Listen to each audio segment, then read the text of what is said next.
What is going on, guys? We are finally back. It has been a while since I've had anything to make a video on, but I've got some important news. We have a new race car, and it wasn't planned. First time I've ever had that happen. I'd like to introduce you guys to my '05 Honda Accord. What was once my daily driver has now turned into a slightly smashed-in car that the other driver had no insurance. Sadly, I didn't have full coverage on this, and it's a whole loophole of I had uninsured motorist, which I thought would cover some damage. Apparently, it doesn't.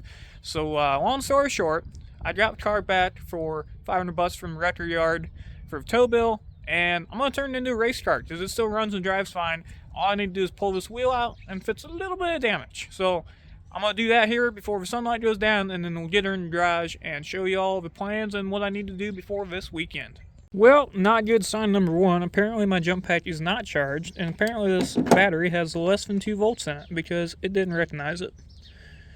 So we're going to see if we get lucky enough to let this thing pop off with one bar. I kind of doubt that it does. Next issue is going to be getting the car out of this absolute slop pit of a backyard that I have currently, because it decided to go up to 50 degrees today. Where's my key? Apparently I pulled the key. I was worried about someone stealing it, I guess. I don't know. Okay, yeah. Well then.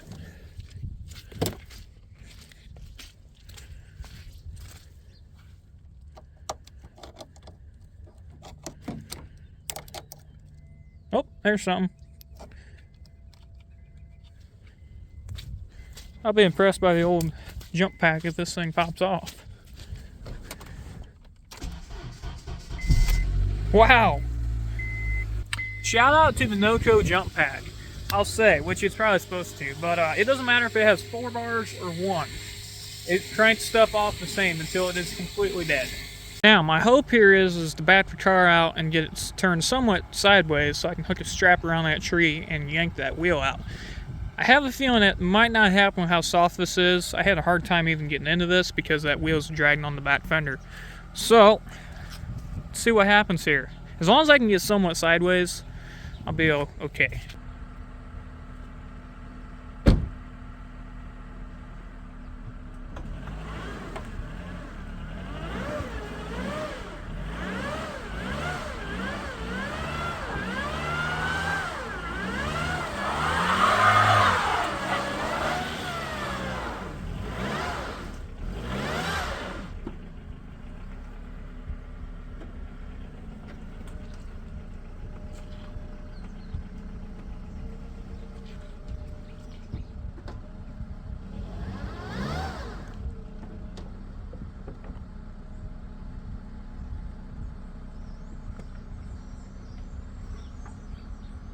Well, it looks like that's about the best we're going to get out of her.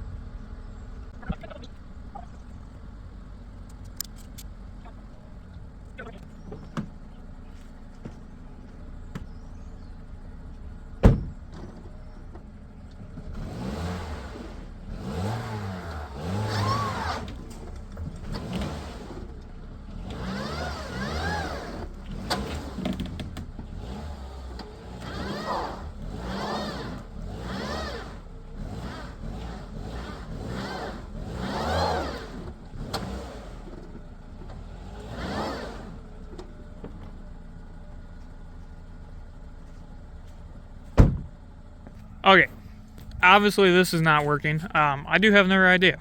We have an Explorer sitting there that's it's a little more mobile, so let's use that for a tow rig. Alright, time to see if the old jump pack will do number 2 of the day.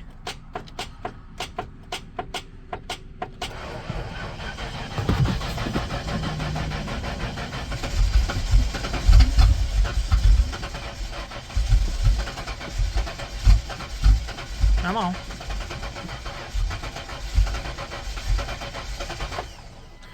Come on. I swear she's fuel injected. She just cranks like a carbureted unit.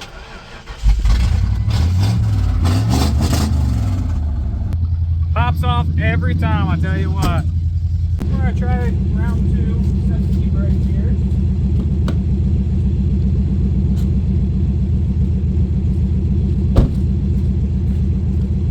See if anything happens.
Man, oh man, I'm gonna have some rolling to do come this spring. What a disaster up in here it is. I tell you what, I won't be working on the Vic anytime soon to get that thing out of here. About the next time it freezes over, I better get that old girl out of here if I want to get transmission put back in her.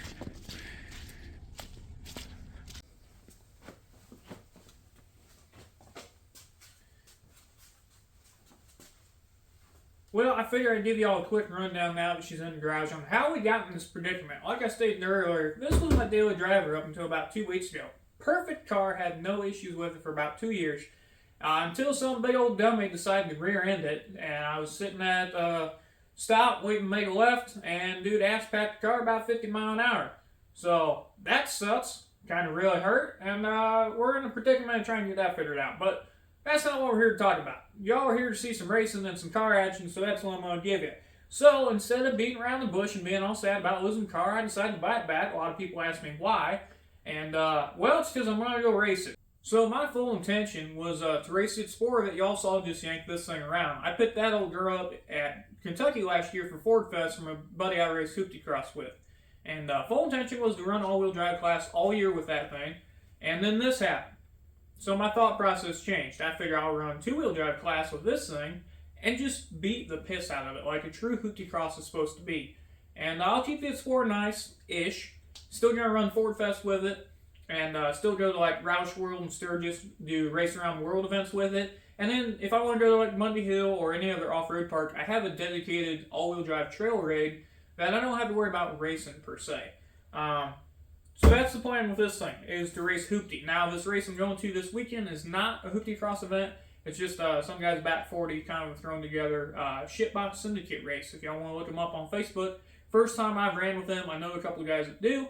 It's kind of the bump and run style track, so a little bit of hitting's okay. I got to pull all the plastic off this thing, so like my headlights, my bumper, trim pieces down here on the side, the one remaining taillight that somehow managed to survive the crash, stuff like that, and then secure my trunk down. Past that, she's pretty much ready to roll. I am going to throw a spare on that side, and I used to also have a parts car for this car, and I have a spare from that one, so I'm going to run two spares in the back. And that's also another reason that I'm going to run this in hoopty cross. Being that I already had a parts car, I've got a full extra set of wheels and tires, so if I blow wheels and tires, I should be set for the year. I've got a full set of struts for this thing, so if I somehow blow a strut out, I have replacements. What other parts do I have? I have a new radiator and fans. It's probably a good possibility I tear one of those up. I already have it. So I've got a lot of parts that are ready to run for hoopty. Plugs, wires, some electrical stuff like that. Really makes sense to run this in hoopty and save its sport. So let's get tearing this old girl down, shall we? Alrighty, we got the wheel off here, and before I put the spare on, we're going to do a little bit of work up in this area, and I'll also show you all the damages. So, I obviously bent my wheel. I'm really hoping I can heat this up and bash it back out, being that it's steel. The tire looks like it's okay. I think that is why it's losing all its air, unless there's a pinch somewhere I didn't see with the mud, but hopefully the tire's alright. Here is the obvious damage, as y'all can tell. This is the rear subframe you're seeing right here. That sway bar mount is supposed to be back in here, so this whole thing got sheared forward. It ripped the sway bar mount off, which, you know, really going to affect my lap times, not. And then the strut is, you know, supposed to be back in here, going straight up. That bar also supposed to be back in here. So everything's just kind of shoved forward. This wheel's got quite a bit of caster going forward and then camber going in, or toe, I should say, not camber. Anyways, pretty much it's, instead of sitting like this, it's sitting like this. The front bar going to the front of the subframe does look alright. The whole frame up there looks okay. So, luckily none of the bars got bent. You know, it'd be a lot worse if it, like, kinked one of these bars, like, in a 45. That'd be a lot harder to repair and keep strong. Luckily, I just shoved everything forward. So, I do think if I get a chain on this eventually, I'll be able to pull some of this back. And then, you know, maybe brace it up a little bit with something.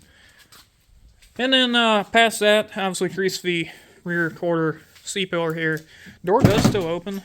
Door panel's catching. But, also have all the parts that threw off the other guy's car, so if anyone needs some Camry parts, let me know. It did blow the seat out back here, so that's interesting. I actually just noticed that.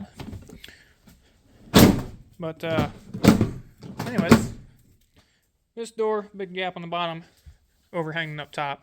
A little crease on the roof. And then, all in all, I pulled the bash bar off by hand. split that down the middle and sheared the bolts over here.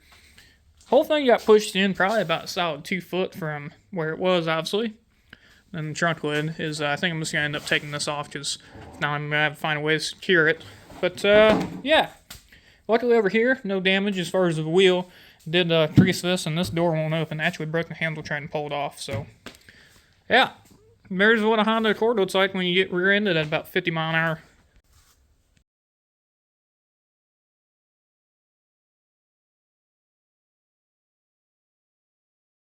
Alright, jumped around a little bit, phone died, and got both spares on the rear, took her up and down the road. She still does burnouts, drives halfway straight, and lots of e-brake up good, so we're going to call that good. Now, to be fair to the old girl, technically she's still a runner driver.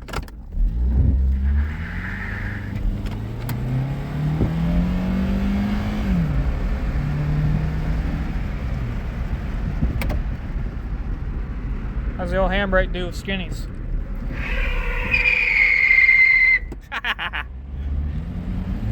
Got the bumper and grill pulled out. Got to finish up pulling the headlights here. Got both fender liners pulled out, along with the rocker panel cover down there.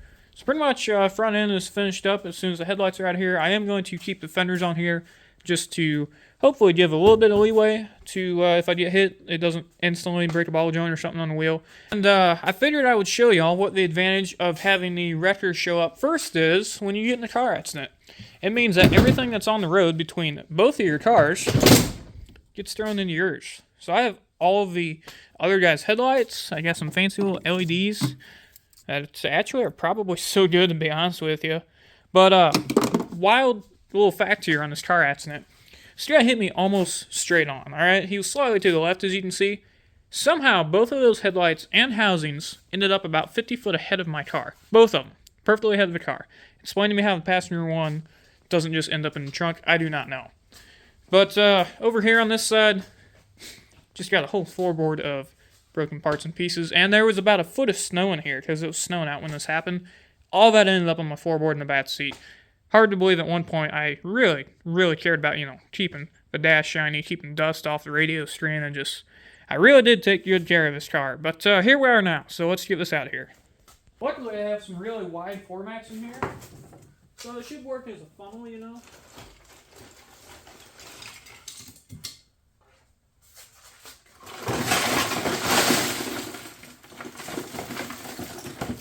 Yeah.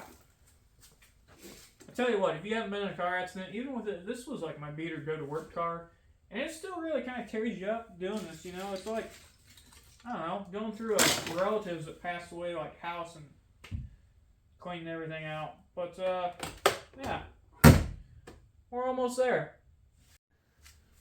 I figured the best way, scoop everything out is with a shovel. Really go for some efficiency here. Also, this floorboard is sopping wet. I mean, it is wet. There was a lot of snow in here when this happened, like 2 weeks ago, and it sat outside in cold temperatures ever since. So, see all that water? It's just from grazing over the carpet.